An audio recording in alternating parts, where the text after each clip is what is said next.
Now for this hour, we start with US President Donald Trump has said on January 8th that the world's largest oil companies have pledged to spend at least $100 billion to rebuild Venezuela's crippled oil sector as part of his push to revive production and lower global prices. Trump made the comments during an interview and said he's calling a Friday White House meeting with top oil executives to discuss the plan and the opportunity in Venezuela. But there is growing skepticism among the major oil companies about committing to massive investments given Venezuela's damaged infrastructure, long history of political instability, and legal risks over past expropriations. As a result, the White House is expanding invitations to other industry players and considering guarantees to slow-moving measures to get them to the table.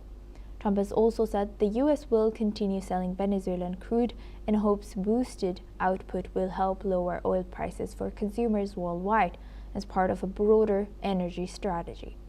The meeting is set for Friday afternoon as officials seek to turn the investment promises into action. Now for this discussion, we welcome Professor Jim Rice. He's a professor of international law and international affairs, joins us live from Wycott. Thank you very much, Professor, for joining us. Good to see you. Happy New Year's, actually.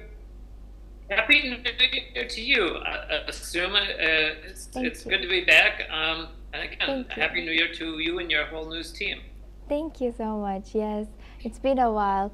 Now looking at this, how do you think Trump will convince the oil companies and maybe other industries or other industry players to invest in Venezuela, while we know that Venezuela will stay unstable for some time?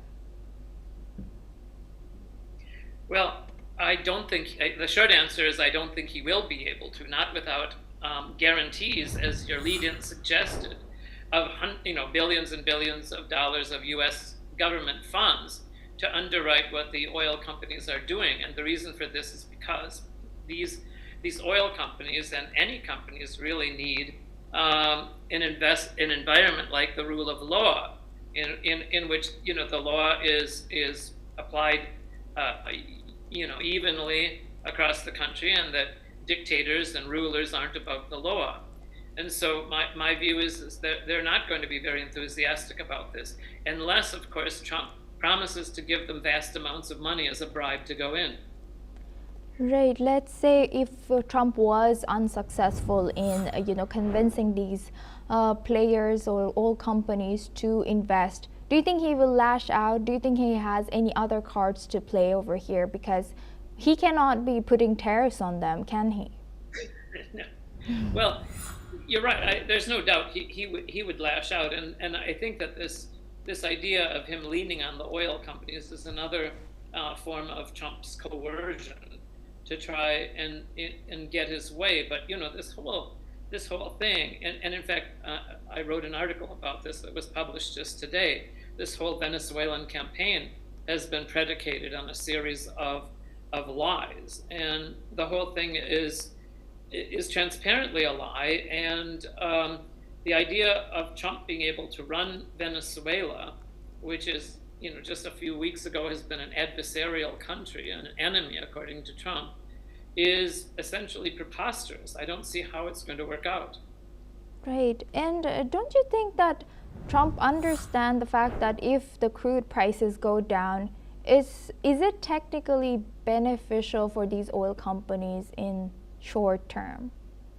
That's a very good point that you make. And again, I'm not an expert on crude oil in different parts of the world, but as I'm given to understand, the oil that exists in Venezuela is a very difficult to pump or to mine oil. It's very thick or viscous, and it takes an enormous amount of refining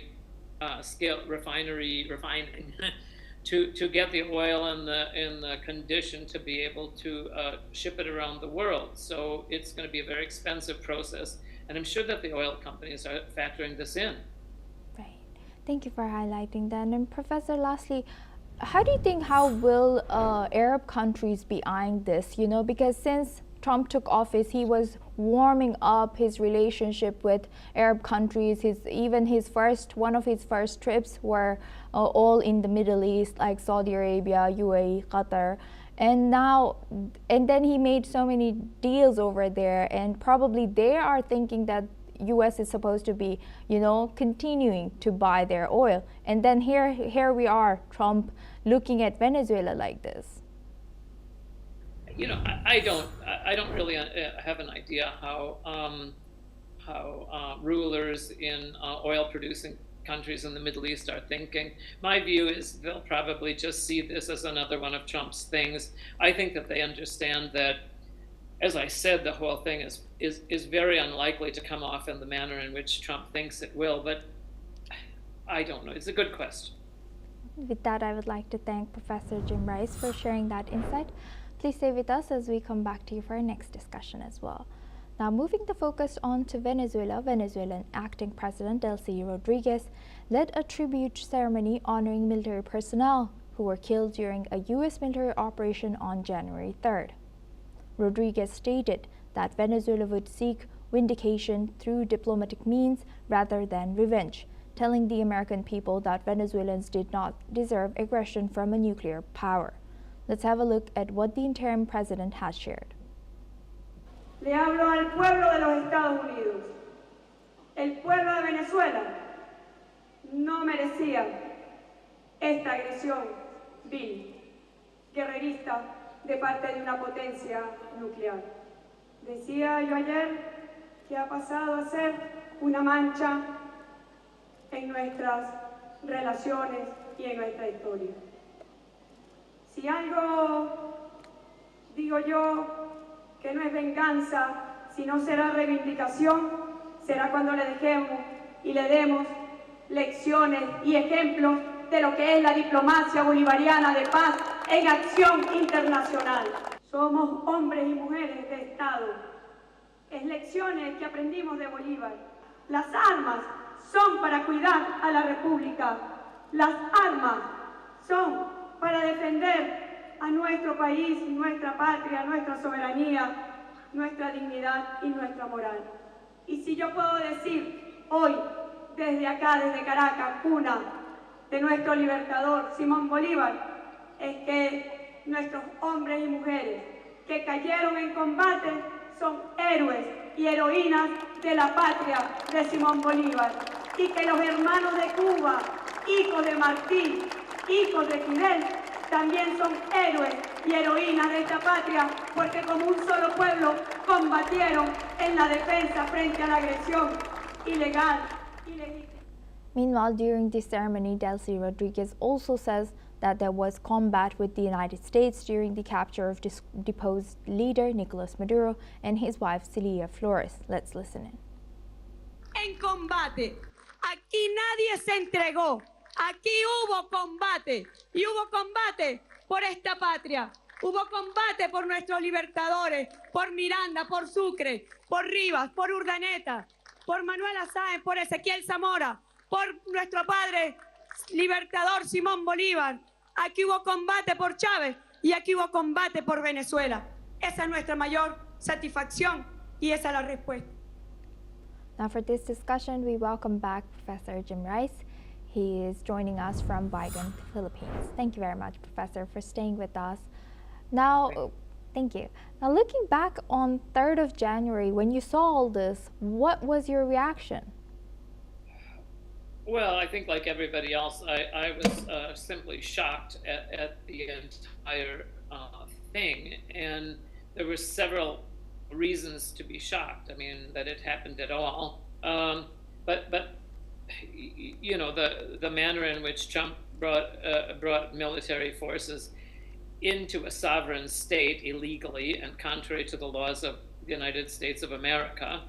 But apart from that, the wider shock was that there was no thought to democracy, to human rights, to the people of Venezuela. And I know a little bit of Spanish, but very little. I didn't understand most of that clip. But when people in South America invoke the name of Simón Bolívar, what they're talking about is independence and sovereignty. And it seems to be a very clear message that the people of Venezuela, be they supporting Maduro or supporting the Democratic coalition, they don't want to be puppets of the USA. Yes, thank you for highlighting that. And what do you think, how will US justify their move now on, as it's still unfolding and developing this news? And when you highlighted a good point, like sovereignty. Of course they're worried about the sovereignty, and in case China goes on and does the same to Taiwan, and if in case, let's say, some other country does this to North Korea, or Russia does this to Ukraine, what will US say? Well, I'm really glad that you highlighted this issue of the Asia Pacific, because what the justification, if you could put that in quotes, for this, according to Vance, according to Stephen Miller, the senior advisor, and according to Trump, is basically that might makes right, that because the United States is a big military power, they can do what they want regardless of the law and regardless of people's feelings. So the U.S. is in no more position whatsoever, I would say, to be able to speak out against aggression in the Asia Pacific, especially in light, and maybe we'll talk about this later, of Trump's and Vance's belligerent talk about annexing Greenland, which would be a completely insane idea. Yes, and now looking back at this, do you see this Trump's move, or the U.S. administration move towards Venezuela and taking their leaders and the First Lady, do you see this operation as a success? Because if their goal was regime change and oil access, I don't think they have exactly achieved that. No, they haven't. And of course, it's early days yet. We don't know what's going to happen in a couple of days or a week or a month. And I just think that it's unlikely that the government of Venezuela, which is essentially the same government that Trump invaded, that they're just going to roll over and cooperate with what Trump wants to do, in his own words, to run Venezuela. I just find that very unlikely. And what do you think, what other motive could have driven U.S. or Trump administration to do that? Oh, well, yeah, that's easy. It's the oil. I mean, they had all of these pretexts. They said first it was the trafficking of fentanyl, which is a lie. It was the trafficking of drugs, and then they were killing all of these small boats in the Caribbean and in the Eastern Pacific. So then, their whole pretext for invading Venezuela was a lie, and Trump was very candid about that when he finally did send the troops in. With that, I would like to thank Professor Jim Rice for sharing that insight. Please stay with us as we come back to you for our next discussion as well.